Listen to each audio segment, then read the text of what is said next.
गुरुर्ब्रह्मा गुरुर्विष्णु गुरुर्देवो महेश्वरा गुरु साक्षात् परब्रह्म तस्मै श्री गुरुवे नमः।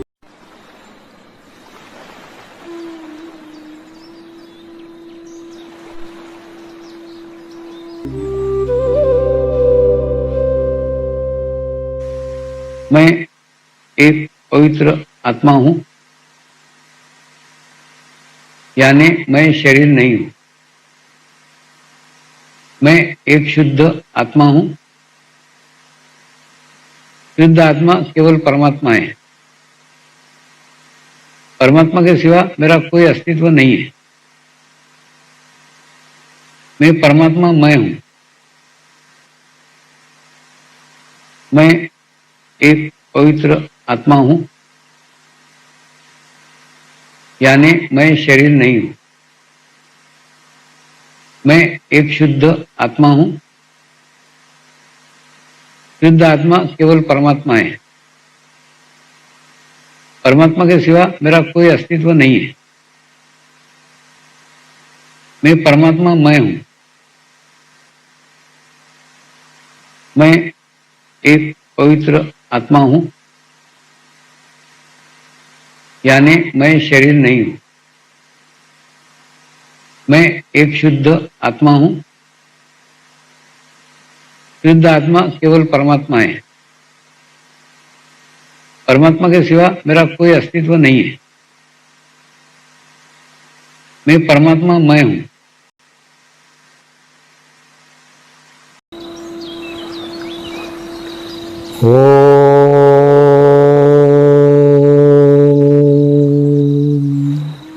श्री शिवकृपानंद स्वामी नमो नमः। ओम श्री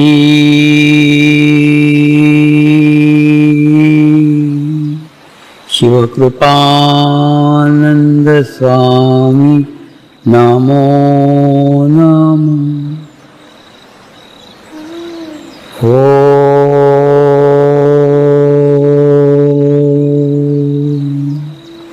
श्री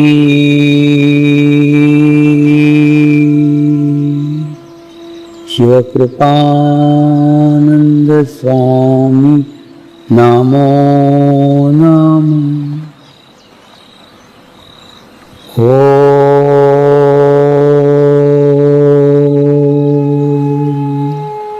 श्री शिवकृपानंद स्वामी नमो नमः। ओम श्री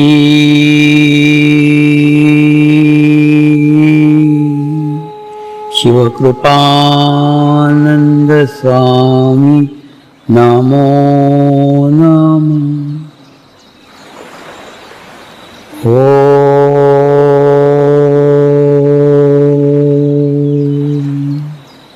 श्री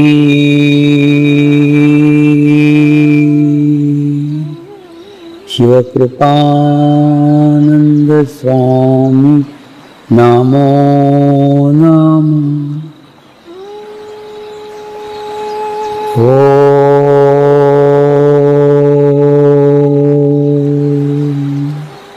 श्री शिवकृपानंद स्वामी नमो नमः।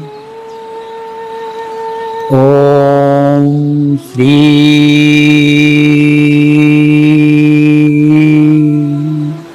शिवकृपानंद स्वामी नमो नमः।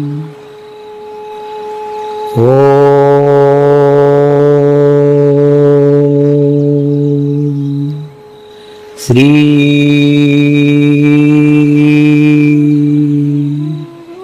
शिवकृपानंद स्वामी नमो नमः। आपको भी अपने आप को प्रश्न पूछना चाहिए क्या मैं अपने पैर के ऊपर खड़ी हूं?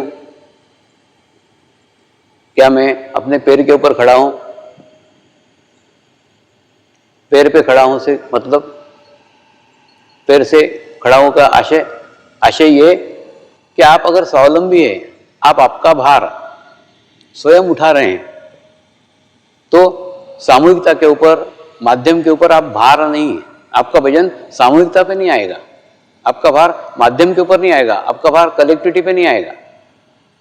लेकिन अगर आप आपका भार नहीं उठा रहे हैं तो आपका भार माध्यम के ऊपर आएगा, आपका भार कलेक्टिविटी के ऊपर आएगा। और जब कलेक्टिविटी पे आएगा तो इनडायरेक्टली आप गुरु कार्य के अंदर ऑब्स्टिकल खड़े कर रहे हैं।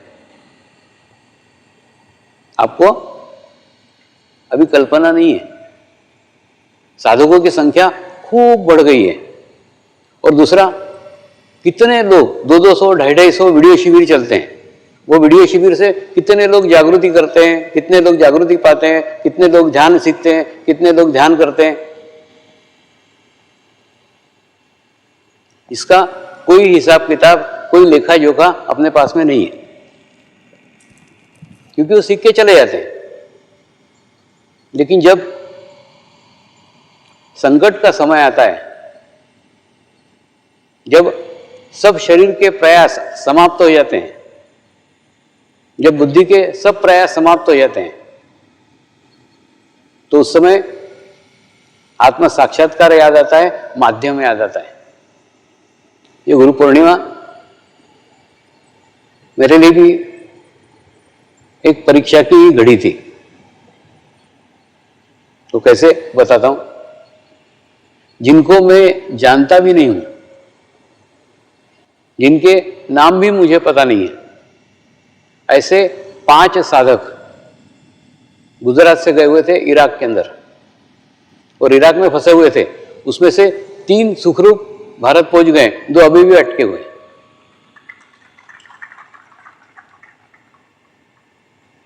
लेकिन क्या होता है, जब इस टाइप की घड़ी में अटक जाते हैं ना, तो खूब जी जान से प्रयास करते हैं, पूर्ण समर्पित होकर प्रयास करते हैं, क्योंकि इसके अलावा कोई रास्ता ही नहीं रहता है, इसके अलावा कोई मार्ग ही नहीं रहता है। कई बार ऐसे साधकों को मैं संकेत भी देता हूं, संदेश भी देता हूं, लेकिन वो सुना अनसुना कर देते हैं, समय पे करेक्ट निर्णय नहीं लेते, समय पे अगर वापस आ जाते तो ये स्थिति निर्माण नहीं होती और ये परिस्थिति निर्माण नहीं होती। होता क्या है, गुरु बोलते रहता है, एक अपने स्तर के ऊपर बोलते रहता है, शिष्य सुनते रहता है, वो अपने एक स्तर के ऊपर सुनते रहता है। दोनों के अंदर वो एक संवाद जो कायम होना चाहिए वो नहीं होता। ऐसे कई बार हुआ है। एक बार एक बहुत बड़े उद्योगपति को समस्या चल रही थी, प्रॉब्लम चल रही थी, वो मेरे पास आया। उसके पास जितना फैक्ट्री का कीमत था उतना ही उसके ऊपर लोन था। तो उसको मैंने सलाह दी थी, ये सब फैक्ट्री बेच बाहर डाल और जितना लोन है वो सब चुका दे और तू घर बैठ जा। और जब खाली बैठेगा तो तेरे पास तेरे हाथ होंगे ना, तेरे पास तेरी बुद्धि होगी, उससे फिर तो थोड़ा खड़ा कर सकता है, लेकिन तेरे पर बोझ तो नहीं रहेगा, कोई टेंशन तो नहीं रहेगा, कोई तनाव तो नहीं रहेगा। लेकिन उसने सुना अनसुना कर दिया। 7 साल बाद वही निर्णय उसको आखिरी में लेना पड़ा। ऐसा कैसे ही एक व्यवसायी के साथ भी था, जिस व्यवसायी का फैमिली मैटर चल रहा था, घरेलू विवाद चल रहा था, घरेलू झगड़ा चल रहा था। उसको भी मैंने बताया था, एक छोटी सी क्यों न, तू तेरी अपनी दुकान खोलना, होगी छोटी सी होगी लेकिन खुद की अपनी होगी। लेकिन उसने भी सुना अनसुना कर दिया और 4 साल के बाद में अब उसको वही स्थिति करना पड़ी, उसको खुद की दुकान आधा से खोलनी पड़ी। लेकिन यही निर्णय 4 साल पहले लेता तो कई बार ऐसा लगता है कि ये सब कुछ मालूम हो करके, सब कुछ बता करके भी जब उसके निर्णय नहीं लेते, जब उसके डिसीजन नहीं लेते, तो ऐसा लगता है फिर क्या फायदा बताने का और क्या फायदा मुझे पता लगने का। लेकिन मैं अपने मन को समझा लेता हूं, जितने उसके भोग हैं उतना वो भोगेगा, तब तक उसको वो उपरति नहीं आएगी, वो सुबुद्धि नहीं आएगी, क्योंकि उसके भोग बाकी है। जब तक वो उतने भोग नहीं भोगेगा, जब तक उसको वो विचार नहीं आएंगे। और वो बात जचेगी नहीं, जमेगी नहीं। तो आवश्यकता है अपने पैरों के ऊपर खड़े रहने की। अगर आप नियमित ध्यान कर रहे हो, नियमित सेंटर पे जा रहे हो, तो तुम तुम्हारे पैरों के ऊपर खड़े हो। तुम्हारा वजन, तुम्हारा भार, तुम्हारा वेट सामूहिकता के ऊपर नहीं है, कलेक्टिविटी के ऊपर नहीं है, माध्यम के ऊपर नहीं है। दूसरा, कई बार आप मेरे पास आते हो, ये अनुमति चाहिए, वो अनुमति चाहिए, मैं उसको दे देता हूं। दे देता हूं मतलब आप क्या मांग रहे हो, क्या पूछ रहे हो, वो सही है क्या नहीं है, इधर भी मेरा ध्यान नहीं रहता है। सिर्फ आपको प्रसन्न करना, आपको खुश करना, बस यही मुझे आता है। तो आप जो इच्छा करके आएंगे वो उसको लिए उस फेवर में बात करूंगा। अगर आपकी इच्छा है वो काम करने की, मैं हाँ बोलूंगा। आपकी इच्छा है वो काम नहीं करने की, मैं ना बोलूंगा। तो ये सही निर्णय नहीं है ना, ये सही अनुमति नहीं है। मैं घर में भी बोलता हूँ, बच्चों को भी बोलता हूँ, तुमको किसी चीज की अनुमति चाहिए ना तो मेरे को लिखित में दो, और दूसरे दिन मेरे को पूछना। सवेरे सवेरे जब मैं एकांत में ध्यान करूंगा, मेडिटेशन करूंगा ना, उसके बाद में फिर सही निर्णय क्या है, सही डिसीजन क्या है वो बता सकता हूँ। वो निर्णय गुरु शक्तियों का होगा। अन्यथा क्या है, तुम कभी भी आके सामने खड़े हो जाओगे तो तुम्हारी जो इच्छा है वो इच्छा मैं पूर्ण करूंगा। इसीलिए मैंने ये बात को समझाने के लिए आपको एक आर्टिकल लिखा था कि मुझसे आशीर्वाद लो, मुझसे अनुमति मत लो, क्योंकि अनुमति जो आप चाहते हो वो मैं दूंगा। और अनुमति अगर सचमुच लेना चाहते हो तो उसकी पूर्व सूचना मुझे दे के रखो और मुझे समय दो, 1 दिन का, 2 दिन का, तो सही अनुमति, सही निर्णय ले पाएंगे। तो आज आपको अपना मंथन करने का, अपना आत्म मंथन करने का आवश्यकता है कि हम जिस मार्ग पे चल रहे हैं, जिस मार्ग पे प्रगति कर रहे हैं, उसमें हमारी प्रोग्रेस, उसमें हमारी प्रगति हो रही है क्या। दूसरा, इस मार्ग में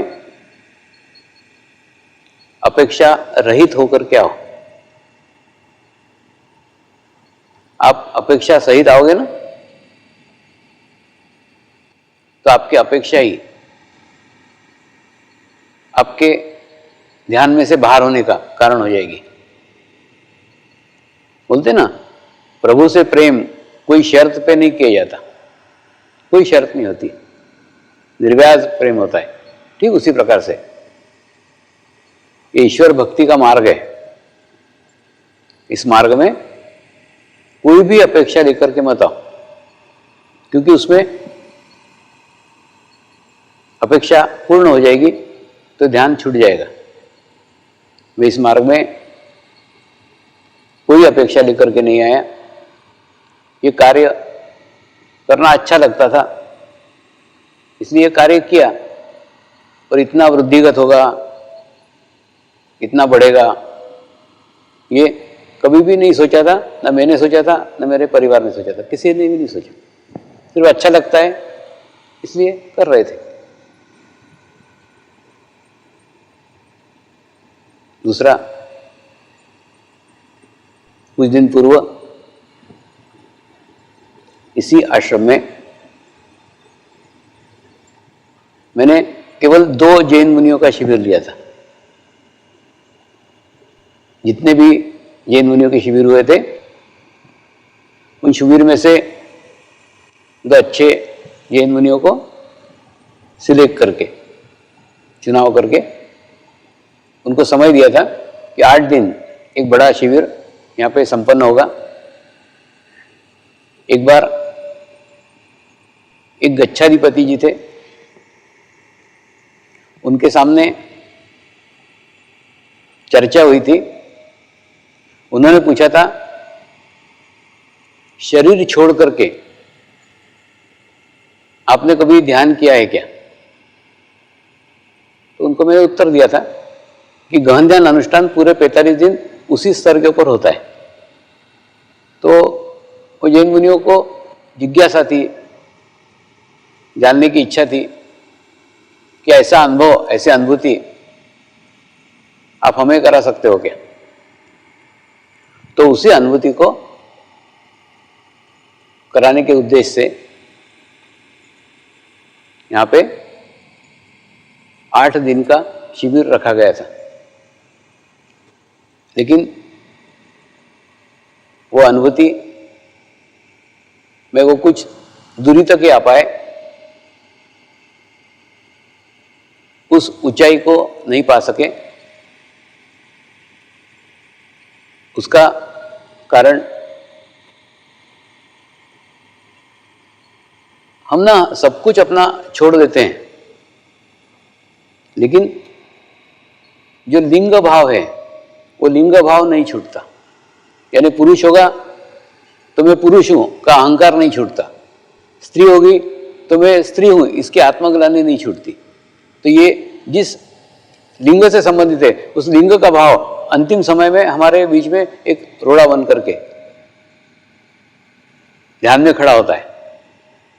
तो उसी कारण वो ध्यान की पद्धति का प्रयोग करके भी वो प्रयोग सफल न हो सका। लेकिन 8 दिन के अंदर खूब अच्छे अच्छे विषयों के ऊपर चर्चा हुई, खूब अच्छे अच्छे विषय उठे और खूब अच्छे अच्छे विषयों पे बातचीत हुई। तो कहने का मतलब, अगर 2 भी सुपात्र लोग हैं जो पाना चाहते हैं, जो जाना चाहते हैं, जो जानना चाहते हैं,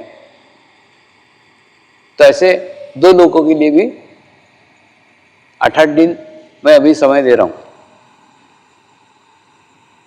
ये क्यों हो रहा है? इसलिए हो रहा है कि जो कुछ गुरु कार्य मुझे सौंपा था वो मेरा गुरु कार्य पूर्ण संपन्न हो गया। दूसरा, अब करने के लिए जीवन में बाकी कुछ नहीं रह गया। तो अब क्या कर रहा हूं? जो लोग इस मोक्ष के मार्ग पे चल रहे हैं, जो मोक्ष की इच्छा कर रहे हैं, उन्हीं के सानिध्य में अपने समय को व्यतीत करता हूं, बिताता हूं। और मेरे को भी उनके सानिध्य में खूब आनंद आता है। और अब मैंने भी मेरी सारी व्यवस्था नई पीढ़ी को सौंप दी है। नई व्यवस्था है, नई पीढ़ी है जो हमसे अधिक बुद्धिमान है, हमसे अधिक जागरूक है। हमको उसको प्रोत्साहित करने की, हमको उसको सपोर्ट करने की आवश्यकता है। आज मैं भी उनके साथ साथ चल रहा हूँ।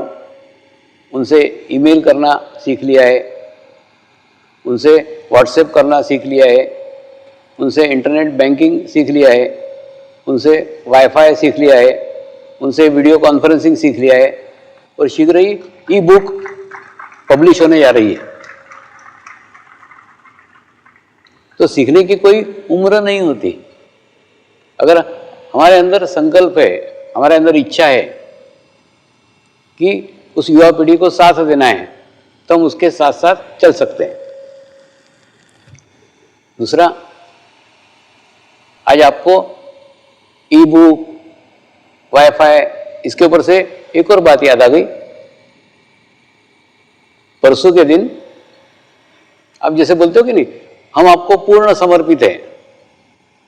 तो समर्पित है तो जो मेरा अस्तित्व है वो आपका अस्तित्व होना चाहिए, मेरे से आप अलग नहीं होना चाहिए। अगर अलग है इसका मतलब आपका अस्तित्व अलग है, और अस्तित्व है इसका मतलब आप समर्पित नहीं है। परसों के दिन यहाँ पे खूब जोर से तूफान आया था। तूफान आया, यहाँ के 2 तंबू उखड़ गए। तंबू जो अंडर कंस्ट्रक्शन थे वो कंप्लीट हुए ही नहीं थे, तो वो उसमें हवा घुस गई और वो गिर गए। दूसरा, उसी दिन, एक ही दिन की 2 घटनाएं बता रहा हूं। उसी दिन, उसी समय, तूफान के समय और तूफान के बाद में एक वाईफाई का टावर वहां पे उस पहाड़ी के ऊपर लगा हुआ है, उसी दिन उसी समय, तूफान जाने के बाद। और वो बराबर, वो वाईफाई वाले बराबर आके उसका फिटिंग करके गए। वहां डिस्क लगी हुई है गोल, वो पहाड़ी है ना उधर के पीछे की, उस पहाड़ी पे आप देख सकते हैं। दूसरा, मैंने वो वाईफाई का टावर का फोटो सब जिनके पास व्हाट्सएप है उन सबको भेजा कि अपने आश्रम में वाईफाई का टावर लगाए, और उसका फोटो भेजा। दूसरी ओर कुछ साधकों ने ये टूटे हुए तंबुओं के फोटो भेजे कि 2 तंबू टूट गए, बहुत सारा तूफान आ गया, इसके भी व्हाट्सएप पे आ गए, और पूरे दुनिया भर में वो सब फोटो घूम रहे। तो प्रश्न ये आता है, अगर मैं उसमें से पॉजिटिव देख रहा हूं तो आप पॉजिटिव क्यों नहीं देख पाते? आपका चित्त निगेटिव तरफ, देखो हर दफे सब जगह आपको पॉजिटिव भी मिलेगा, निगेटिव भी मिलेगा। किसी का भी जीवन संपूर्ण प्लस नहीं होता और किसी का भी जीवन संपूर्ण माइनस नहीं होता। जैसे समझ लो आपके जीवन में आज कोई चीज माइनस है, आपको दुख है, अरे ये मेरे जीवन में नहीं है, ये मेरे जीवन में नहीं है, ये मेरे जीवन में नहीं है, होगी। वो जो माइनस चीज आज है ना, वो कल प्लस में हो जाएगी, लेकिन जो आज प्लस में है वो कल माइनस हो जाएगी। यानी किसी का भी जीवन पूर्ण प्लस नहीं है, किसी का भी जीवन पूर्ण माइनस नहीं है, ये दोनों ही साथ साथ है, इसका अर्थ ही जीवन है। तो आपके पास में हर दफे कुछ ना कुछ अच्छा होगा, कुछ ना कुछ बुरा होगा। सिर्फ प्रश्न है कि आपका चित्त कहाँ होगा, आपका दृष्टिकोण कहाँ है, वो देखने का है। तो एक ही टाइम में, एक ही दिन में, एक ही समय में 2 घटनाएं घटित हुई कि एक तूफान से तंबू 2 टूट गए और एक उसी समय एक वाईफाई का टावर खड़ा हुआ। और मैंने वाईफाई के टावर के चित्र साधकों को व्हाट्सएप पे भेजे, और दूसरे कुछ साधकों ने वो टूटे हुए तंबुओं के भेजे। तो आत्मचिंतन करो ना कि अगर मैं स्वामी से जुड़ा हूं, मैं स्वामी से समर्पित हूं, तो मेरा अलग अस्तित्व होना ही नहीं चाहिए। उनको वाईफाई का टावर दिख रहा है तो मेरे को टूटे हुए तंबू क्यों दिखे? दूसरा, दिखे यहां तक ठीक है, उसको मैंने पब्लिश किया, खूब फेसबुक पे डाला, इस पे डाला, उस पे डाला। ये आतंकवादी प्रकार नहीं है? जैसे हम देखते कि नहीं, आतंकवादी किसी को गोलियां मार रहे हैं, पीछे बहुत बड़ा बोर्ड लेके खड़े हैं, काले पट्टे बांध के बड़े, वो दिखा रहे हैं सब टीवी पे कि ये इसको उसने गोली मारी, यानी वो कृत्य करते समय उसकी पब्लिसिटी कर रहे हैं। वैसे ही प्रकार ये भी समर्पण के आतंकवादी है कि जो कुछ बुरा है उसको स्प्रेड कर रहे हैं, सब दुनिया में फैला रहे हैं। इससे क्या होगा? कुछ नहीं होने वाला है। एक्चुअली क्या है, मेरा क्या कहना है, एक हर दफे याद रखो कि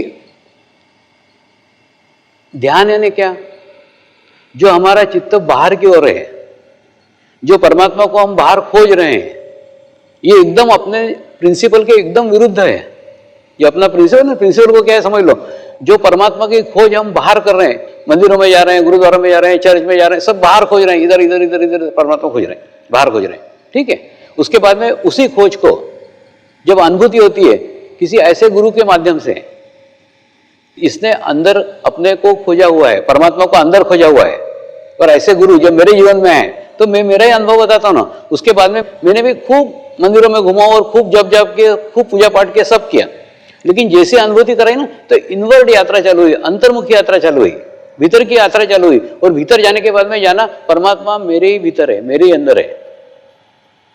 तो डायरेक्शन ही एकदम अलग है। बाहर का डायरेक्शन बाहर परमात्मा खोजने का, ध्यान में अंदर का डायरेक्शन अंदर का परमात्मा खोजने का। तो जब तक हमको बाहर के दोष दिख रहे हैं, इसका मतलब हमारा चित्त बाहर है। और जब तक दोष दिख रहे हैं मतलब हमारा अटेंशन ही बाहर है, हम समर्पण के एकदम अपोजिट चल रहे हैं, समर्पण के प्रिंसिपल के एकदम विरोध में चल रहे हैं। जब तक आपको किसी के दोष नजर आ रहे हैं, इसका मतलब आपका चित्त दूसरे के ऊपर है। आपको सर्वप्रथम, कई लोग पूछते हैं मेरी ध्यान में प्रगति हुई, कैसा मालूम पड़ेगा? मैं बोलता हूं सबसे पहले तो तेरे दोष दिखना प्रारंभ हो जाएंगे। तो अब आपके ध्यान की प्रगति का देखो, सबसे पहले जब भी ध्यान में आपकी प्रगति होगी ना, आपका प्रोग्रेस होगा, सबसे पहले आपको आपके दोष दिखेंगे, आपके अंदर कौन से अवगुण है, आपके अंदर कौन से दोष हैं, सबसे पहले आपको दिखेंगे। क्यों दिखेंगे? इसलिए दिखेंगे क्योंकि वो आपके सबसे करीब है, सबसे पास में है। तो वो देखो ना, दूसरों के दोष देखने से अच्छा है इन्वर्ट करो। देखो दूसरे के दोष देख रहे हैं मतलब बाहर, देखो दूसरे एक और एग्जाम्पल से बताता हूं। जैसे मैं बोलता हूं कि नहीं, हमारे अंदर की जो जीवंत ऊर्जा है उसको जागरूक कर रहे हैं, मतलब ऊपर की ओर ला रहे हैं। दूसरा मांसाहार कर रहे हैं, मतलब मरी हुई ऊर्जा को अंदर डाल रहे हैं, तो वो उसके एकदम अगेंस्ट है, एकदम अपोजिट है। ठीक उसी प्रकार से ये प्रकार है कि एक तरफ हम ध्यान करके अपने चित्त को भीतर की ओर लेके जा रहे हैं और उधर हम चित्त को बाहर की ओर लेके जा रहे हैं कि बाहर कहाँ जा रहा है चित्त, बाहर किसके दोष देख रहे हैं। तो आध्यात्मिक प्रगति की पहली स्टेप, पहली पादान ये कि आपको दूसरे के दोष नहीं दिखना चाहिए। दोष शोधक प्रवृत्ति से बचो। आज आप आपका आत्ममंथन करो। दिन भर में आपको 100 विचार आते हैं, 100 विचार में से कितने विचार आपको आपके दोष दिखने के दिखते हैं और कितने विचार दूसरे के दोष दिखने के दिखते हैं। आपके विचारों का अध्ययन करो ना, आपके विचारों से आपको आपका पता चलेगा कि आपकी स्थिति कैसी है। इसलिए ये नए पीढ़ी को आगे लाने की, आगे बढ़ाने की आवश्यकता है। हो सकता है हम और 10 साल जिए, 20 साल जिए, 15 साल जिए, लेकिन अगली पीढ़ी तक तो नहीं ले आ सकते ना हम इसको। तो अगली पीढ़ी तक कौन ले आ सकता है? जो हमारे आगे की पीढ़ी है। हम खूब अच्छे हुए, खूब तीरंदाज हुए, लेकिन अगर हमारी अगली पीढ़ी हमने तैयार नहीं की तो वो उसके अगली पीढ़ी तक ये ध्यान नहीं ले सकते। ध्यान को अगर अगली पीढ़ियों तक पहुंचाने का है तो आज हमको हमारे सामने अगली पीढ़ी, अब अगली पीढ़ी की बात करो, मैं तो मेरे पोते को तैयार कर रहा हूं। मैंने लड़कों को छोड़ दो, मैं पोते को तैयार कर रहा हूं अभी। मैंने 3rd स्टेप पे सोच रहा हूं। तो आप कम से कम अगली पीढ़ी का तो सोचो। जैसे होता है कि नहीं, लाल किले के सामने बोरा डाल के हम भीख मांग रहे हैं, ये मेरे बाप का लाल किला था। अरे होगा लाल किला, तू आज कहाँ है? बोरे पे बैठ के भीख मांग रहा है। तो वैसे ना खूब अच्छा अपने इतिहास बताए, तो आज हम क्या है, तो वैसा कल हमारे बच्चों का नहीं होना चाहिए कि वो हम बताएं हमारे पिताजी इतना कार्य करते थे। अरे लेकिन तू क्या कर रहा है? तो कहने मतलब हमने कितने भी खूब कार्य किए, खूब आगे बढ़े, खूब हमारी कैपेसिटी है, कोई मायना नहीं है 10 साल बाद, 20 साल बाद उसकी। तो तुम्हारे सामने, तुमको लड़का नहीं है, तुम किसी साधक को तैयार करो, लेकिन अगर तुम्हारी उम्र 45 साल के ऊपर है तो तुम्हारे जीवन काल में एक लड़का तुम्हारा तैयार होना ही चाहिए, एक साधक तुम्हारा तैयार होना ही चाहिए। ऐसे प्रण करो, ऐसा प्रतिज्ञा करो, ऐसा संकल्प करो, तब जाके आगे ध्यान जा सकेगा, तब वो आगे ले आ सकेगा। दूसरा, डे बाय डे बुद्धि का कितना विकास हुआ है। आप देखो ना, वीडियो कॉन्फ्रेंसिंग, भारत में बैठ करके अमेरिका में वीडियो कॉन्फ्रेंसिंग हो रही, ये कभी पॉसिबल था हमारे जमाने में? कभी पॉसिबल नहीं था। ये आज पॉसिबल है, हो सकता है। एक फोटो, ठीक है उन्होंने निगेटिव भेजा, लेकिन पॉजिटिव भी थे ना। एक टावर का फोटो भेजा कि यहाँ अपने आश्रम में टावर लगा, खुशी की प्रार्थना करेंगे। हे परमात्मा, हम सभी पवित्र आत्माएं आपको हृदय से प्रार्थना करते हैं कि सारे विश्व में शांति हो, सारे विश्व के आत्माओं की आध्यात्मिक उन्नति हो एवं सर्वांगीण उन्नति हो। यही हम सब आत्माओं की शुद्ध इच्छा है।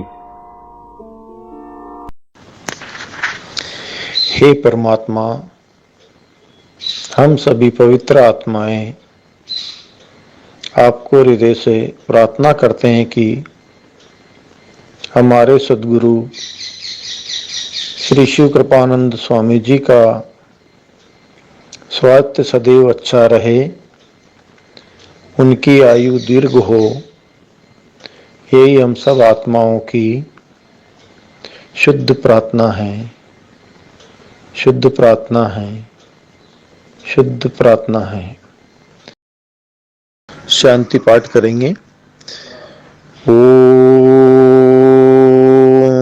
ध्यो शांति अंतरिक्ष गुम शांति पृथ्वी शांति रापः शांति औषधयः शांति वनस्पतयः शांति विश्वे देवाः शांति ब्रह्म शांति सर्वगं शांति शांति एव शांति सामा शांति एधि ओम